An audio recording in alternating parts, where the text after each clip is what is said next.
Percayakah kalian bahwa semua yang kita percayai di dunia ini adalah buah dari propaganda? Mulai dari pandangan kita terhadap politik, hukum, konflik Gaza, demokrasi, pemilu, semua adalah buah dari propaganda. Bahkan selera makan kita, selera musik kita, selera kecantikan atau ketampanan. Apa kita pikir bahwa standar perempuan cantik atau lelaki tampan itu adalah ketentuan dari langit? Saat ini, sebagian besar dari kita mungkin percaya bahwa perempuan dikatakan cantik haruslah berkulit putih, hidung mancung, pipi tirus, tubuh langsing, dan lain sebagainya. Sementara lelaki akan terlihat semakin tampan bila ia memiliki tubuh yang berotot dan perut yang six-pack.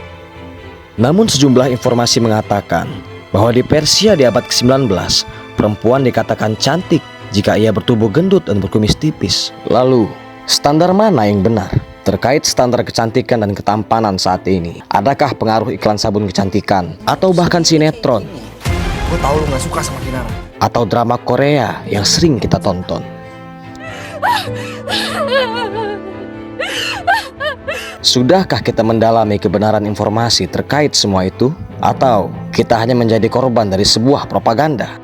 Pertanyaan selanjutnya, apa itu propaganda?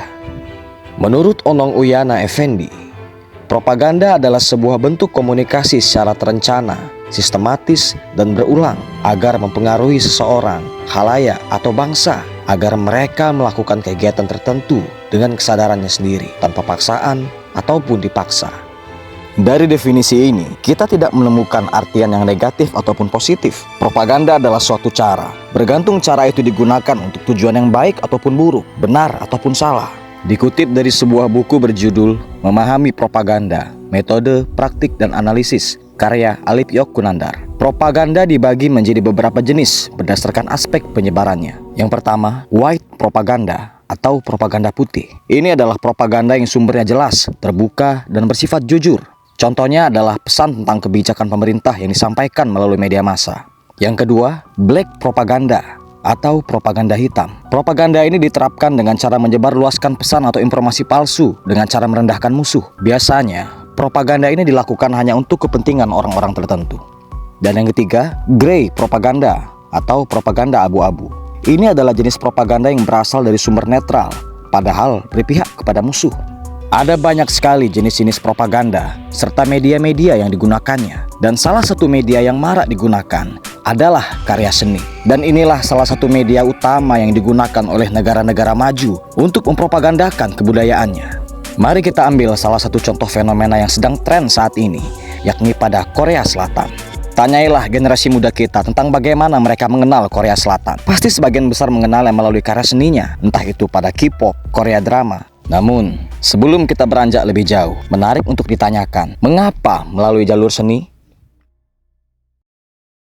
Menurut Ki Hajar Dewantara, seni adalah hasil keindahan, sehingga dapat menggerakkan perasaan indah pada orang yang melihatnya. Ada satu kata yang sangat penting di sana, perasaan.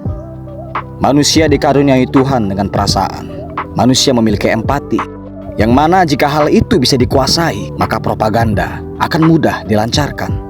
Cara ini telah diwariskan oleh salah satu bentuk teater zaman klasik, yakni teater tragedi. Tragedi adalah sebuah representasi puisi melalui bentuk teater yang diusung oleh seorang filsuf Yunani klasik, yaitu Aristoteles. Teater ini biasanya menampilkan cerita dalam lingkup kerajaan. Teater Aristotelian ini menjadi alat untuk menanamkan nilai-nilai tertentu pada penonton melalui sebuah proses yang disebut katarsis. Katarsis di sini diartikan sebagai upaya mensucikan pikiran dari hasrat tertentu dengan cara menimbulkan rasa takut dan kasihan pada penonton.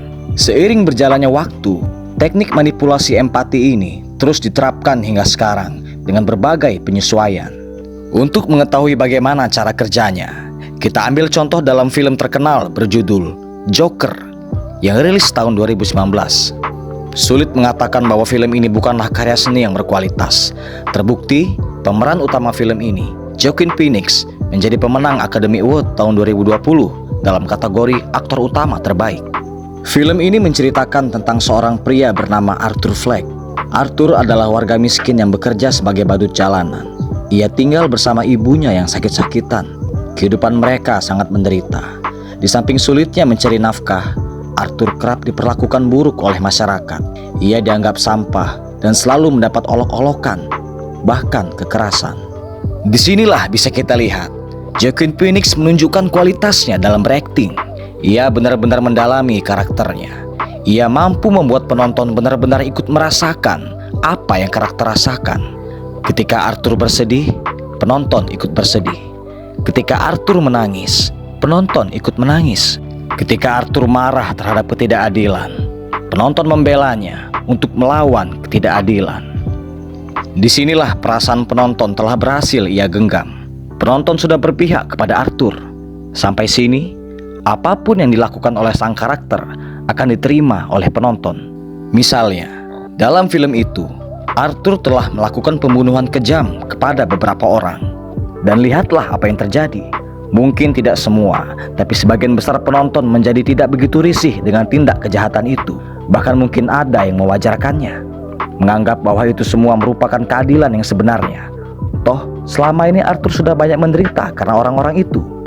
Maka propaganda berhasil dilancarkan. Tentulah kita di sini bukan untuk menilai mana benar, mana salah, mana baik, mana jahat. Tapi sekali lagi, ini semua untuk melihat bagaimana sebuah propaganda bekerja. Jika perasaan penonton sudah tersentuh dan mereka telah berpihak dengan sang tokoh, maka apa yang dianggap benar oleh tokoh tersebut akan dianggap benar pula oleh penonton. Perasaan penonton telah dimenangkan. Jika tidak berhati-hati, penonton tidak lagi terdorong untuk mendalami kebenaran rasional informasi tersebut. Dia akan menelan mentah-mentah propaganda yang ada. Jadi, jangankan untuk menyebarkan nilai-nilai baik, nilai paling jahat sekalipun memungkinkan untuk diterima. Oke, sekarang kita kembali ke Korea Selatan. Sekali lagi, ini bukan soal benar salah atau baik buruk, tapi yang perlu kita garis bawahi adalah bagaimana kejeniusan Korea Selatan memanfaatkan karya seni. Mereka gencar menciptakan karya-karya seni yang berkualitas, yang sulit untuk kita tolak keindahannya, dan sulit agar perasaan penonton tidak terhanyut. Lihat saja bagaimana kelihayan para artis K-pop menyanyi dan menari. Kelihayan para aktor Korea dalam berakting. Jika sudah begitu, mudah saja bagi mereka untuk menyebarkan sebuah propaganda. Salah satunya, membuat kebudayaan mereka dapat diterima di seluruh dunia. Sulit untuk menolak kebenaran ini.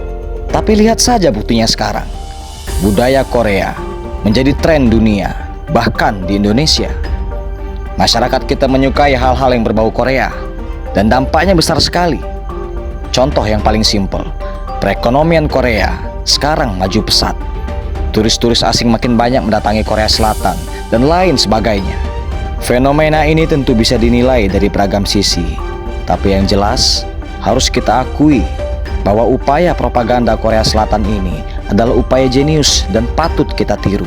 Sekaligus hal ini bisa menjadi bahan refleksi bagi kita semua, dari pemerintahan hingga generasi muda. Sampai kapan kita akan terus jadi penonton? Sampai kapan kita akan terus jadi konsumen?